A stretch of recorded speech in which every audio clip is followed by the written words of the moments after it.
अगं सारिका, इकडे कुठे गेलतीस ग? अहो पोराला शाळेत सोडायला गेलती. कुठल्या शाळेत घातलीस ग? अहो इथं आपल्या सरकारी शाळेतच आहे. अगं बाई, मराठी शाळेत घातलीस तू? मी आमच्या नातीला इंग्लिश मिडियमला घातलं. तुम्ही दोघं एवढं मिळवत असताना कशाला ग मराठी शाळेत घातल्यास? कमवण्याचा आणि पोरांच्या शिक्षणाचा काय संबंध? अगं खाऊन गांडीला हात पुसण्यापेक्षा मुलांच्या शिक्षणावर खर्च करा ग. पोरं आपलं भविष्य असतात ग सारिका.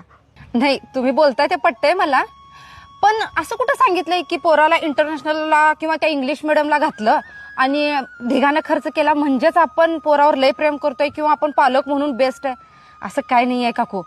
मला सांगा, पुढे जाऊन माझं पोरग लय कुठं छान कुठल्या शिखरावर पोहोचल की नाही मला माहित नाही, पण मराठी शाळेत घातल्यामुळं माझं पोरग आता येणाऱ्या ह्या जगात आणि येणाऱ्या काळात टिकून राहणार आणि बरोबर तोंड देऊन पुढे जाणार ह्याचा मला विश्वास आहे.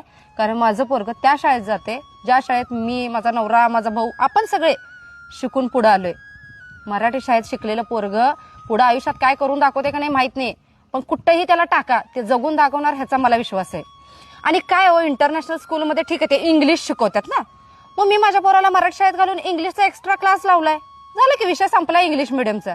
ठीक आहे, भाषेचाच विषय उरत असेल तर त्याचा क्लास लावू शकतोय, पण संस्काराचा विषय असेल तर मराठी शाळाच पाहिजे, जे त्याला आत्म तयार अशी करते की ते जगाला तोंड देऊ शकते. आणि इंग्लिश मिडियम शाळेमध्ये इंग्लिश शिकवलं जाते ब्रँडेड शाळेत, जिथं लई ढिगानं फी भरली जाते. आणि जे आता आपले सगळीकडे इंग्लिश मिडियम शाळा चालू झाल्यात, अहो त्या शाळेमध्ये कुठं त्या शिक्षकांसोबत जरी इंग्लिश टू इंग्लिश कम्युनिकेशन करायचं म्हटलं ना, होत नाही. हिंदीमध्ये बोलतात, सीट हिअर, कम हिअर, एवढंच पोरग ते इंग्लिश मिडियमला जाणार, एवढंच त्याला समजलं तरी नशीब. मग कुठलं आलंय ते इंग्लिश मिडियमचं फॅड? हे जे आता फॅड आलंय की नाही, त्या फॅडच्या ओघात सगळी वाहत चालल्यात आणि सगळ्यांना असं वाटतं की त्या शाळेत ढिगानं खर्च करून आपलं पोरग गेलं म्हणजेच आपण लय पोरासाठी करायला लागलोय. असं काही नाहीये. ह्या आता जे चालू आहे ना, त्याच्यामध्ये आपलं स्टेटस टिकवून ठेवण्यासाठी आम्ही 60,000 भरतोय, आम्ही 70,000 भरतोय, आम्ही 1,00,000 भरतोय, हे फक्त स्टेटस मेंटेन करण्यासाठी त्या पोराला तेवढ्या शाळेत घालतात. पण खरंच जेवढे पैसे घालतोय तेवढं पोरग शिकतंय. बरं शिकलं, पण तिथं जाऊन जे कम्पेअर करते त्याच्यानुसार आपल्याला रिस्पेक्ट देते. पुढे जाऊन त्यांच्या तुलनेत आपण पोराला तेवढ्या सगळ्या फॅसिलिटीज देऊ शकतोय.